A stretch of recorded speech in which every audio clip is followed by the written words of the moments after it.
Muito bom dia, alunos do nono ano do ensino fundamental.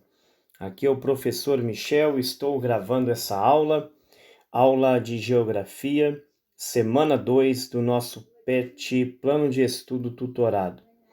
Gente, o nosso tema de hoje vai ser divisão do mundo, a divisão do mundo entre o Ocidente e o mundo oriental. Vamos lá. Primeira coisa que eu quero deixar claro para vocês é a referência aqui, o nosso PET é a página 81. Veja bem, existe aquele aspecto geográfico, né, com relação ao meridiano de Greenwich, que é essa linha que vocês podem ver aí, ó, no mapa que mostra na apostila. Você vê que existe uma linha branca que divide a Terra em dois meridianos, em duas partes, né, que é o meridiano de Greenwich, que divide o que está a leste, à sua direita, quando você pega seu celular, seu computador, você está de frente para a tela, o que está à sua direita é Oriente, o que está à sua esquerda é Ocidente. O que está a leste é Oriente e o que está a oeste, Ocidente. Tudo bem. Existe esse aspecto que é considerado um aspecto geográfico de questão de posição no globo. Entretanto, nós temos que analisar também que existe um outro aspecto, um aspecto cultural, um aspecto histórico. Por que que nós abordamos esse assunto? Veja bem, você pode observar que a Europa ela fica bem no centro do globo, né? Então, já não é à toa que os europeus têm em mente, como foi muito divulgada essa ideia e até hoje é divulgada, da cultura eurocêntrica. O que é eurocêntrica? Quando você vê essa expressão eurocêntrica, quer dizer que a cultura europeia ela é considerada uma cultura principal. Ela é o centro das culturas, é o centro das atenções. Você também vai ver algumas expressões como, por exemplo, hegemonia eurocêntrica, né? Ou cultura hegemônica. Essas expressões, elas são atribuídas à questão da cultura europeia. Por que que isso ocorre? Vamos entender o seguinte: quem que colonizou, por exemplo, todo o continente americano? Os países latinos, México e os outros países a sul, para baixo do México, né? Você pode observar que todos eles, né, ali, eles são colônias, foram colônias de países europeus, todos, não há exceção. Você não vê um país ocidental que ele foi colonizado por um país oriental, que ele foi colonizado pelo Japão, pela China, pela Rússia. Você não vai ver isso. Então, esse é um detalhe muito importante. Existem outros detalhes também, porque junto com a cultura europeia vem também a questão da economia, a dependência econômica, né? Porque você vê os Estados Unidos da América, o país mais importante, né? Hoje, a maior economia, a cultura mais disseminada no mundo é a cultura estadunidense. Ela é fruto da Inglaterra, é fruto da Europa, né? Então, enfim, quando você passa a analisar essa questão, o Ocidente ele foi considerado o velho mundo, né? Que é o mundo mais antigo, eles consideram-se as civilizações mais avançadas, as civilizações mais desenvolvidas culturalmente e tal. E eles julgavam e julgam, muitos julgam até hoje, como o mundo oriental, como é um mundo que ele não era tão desenvolvido, que ele não era tão civilizado. Isso são questões históricas. Mas como nós podemos ver hoje, Olha o nível de desenvolvimento do Japão, o nível de desenvolvimento educacional, tecnológico da China, né? Olha a dependência que o mundo tem da China hoje. Então, esse estigma, né? Essa visão que era passada de um Oriente atrasado, essa visão ela caiu por terra totalmente hoje, né? Você vê os países árabes ali, por exemplo, Emirados Árabes e outros países ali, o próprio Catar, que vai ser sede de Copa do Mundo. Olha que países assim que tem um nível de desenvolvimento, um IDH muito alto.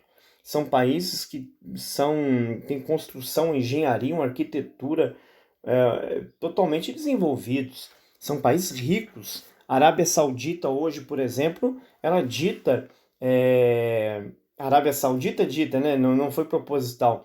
Ela dita as regras hoje no mundo do petróleo, né? A questão da economia, se der um problema na Arábia Saudita lá, por exemplo, no petróleo deles lá, gera um problemão para o mundo inteiro, né? Então, o que que acontece? A Rússia também, a Rússia é um país de extrema importância no mundo, de muito poder, muita força econômica, também tecnológica, militar, enfim. Aí, gente, vai existir também um outro detalhe que eu não vou me ater a ele neste momento, que trata dessa questão Ocidente e Oriente, foi no período da Guerra Fria, o período pós Segunda Guerra Mundial. Mas sobre esse assunto, eu não vou comentar sobre ele agora para não ficar extenso demais esse vídeo, essa aula. Mas a Europa também ela foi dividida entre Europa Oriental e Ocidental, depois durante esse período da Guerra Fria, por questão também ideológica, tá? Essa questão ideológica, porque foi considerado que a Europa Ocidental era a Europa capitalista, a Europa Oriental foi considerada a Europa socialista, que tinha um alinhamento com a antiga União Soviética, que hoje é a Rússia, e era a união de outros países, Cazaquistão, Uzbequistão, Turcomenistão e etc. Outros países, Letônia, Lituânia, Ucrânia, Estônia, muitas repúblicas que existem no lado oriental da Europa e do mundo, inclusive alguns países asiáticos.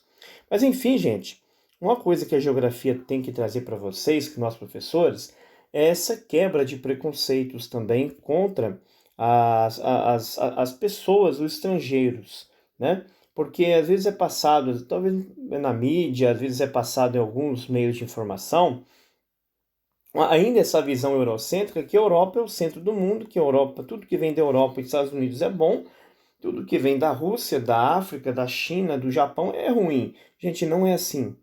Nós temos que trabalhar enquanto professores e alunos o exercício também desse respeito, dessa visão mais aberta com relação ao mundo. Na verdade, todos os países querem o seu espaço no mundo. Todos os países querem o seu espaço no globo terrestre, o seu espaço econômico, o seu espaço cultural. Por razões históricas, alguns conseguiram isso com mais facilidade ou com mais êxito e outros não. Um outro detalhe também, eu quero lembrar, e até está no PET também, que a Europa é o velho mundo, aí passa a surgir um novo mundo, né? Quando os portugueses e os espanhóis fazem as grandes expedições chamadas grandes navegações, lá em 1492, se meu cérebro aqui não está me dando a rasteira, né? Quando os europeus começam a fazer esse procedimento aí de novas buscas e expedições por novas terras, o que que acontece? Ali eles cobrem, né, um novo mundo. O novo mundo era a América, né? Porque aquela parte ali da Europa e a África e a Ásia, né, já eram conhecidos, então era considerado o velho mundo, tendo como centro a Europa, né, que era, entre aspas, superior ao Oriente, né, que também já era conhecido.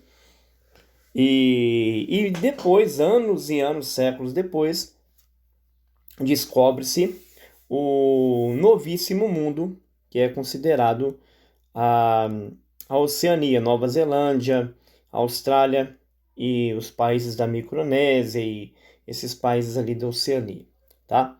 Então, gente, é uma explicação aí para que vocês tenham essa visão mais panorâmica do que é o Ocidente, o que é o Oriente, nesse conceito aí do mundo.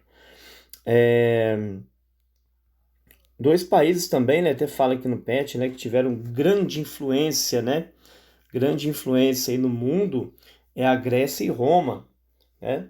Grécia e Roma tiveram grande influência até pelo tamanho da extensão do Império Romano, que durou por muito tempo, né? E também a filosofia grega, que teve muito impacto também na filosofia ocidental. A filosofia ocidental, na verdade, ela é toda baseada na Grécia ou em Roma, né? Totalmente diferente, ao contrário da filosofia oriental, que tem outras fontes totalmente distintas da Grécia e de Roma. Roma, que é o Império Romano, Itália hoje que nós conhecemos. Então, gente, aqui na página 82 nós temos aqui atividades, tá? Para vocês fazerem. Atividades bastante simples. Basta vocês estarem... Opa, fugiu aqui. Basta vocês estarem prestando muita atenção, certo?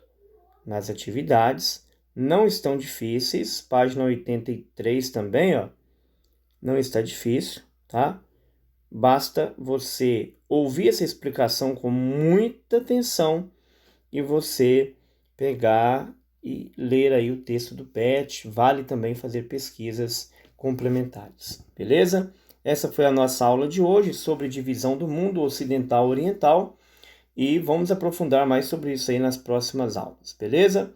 Qualquer dúvida pode deixar sua dúvida no chat, pode mandar a sua pergunta, a sua sugestão, pode mandar aí a sua mensagem que ela será muito bem-vinda. Aqui é o professor Michel, professor de Geografia, e essa foi a nossa aula de hoje.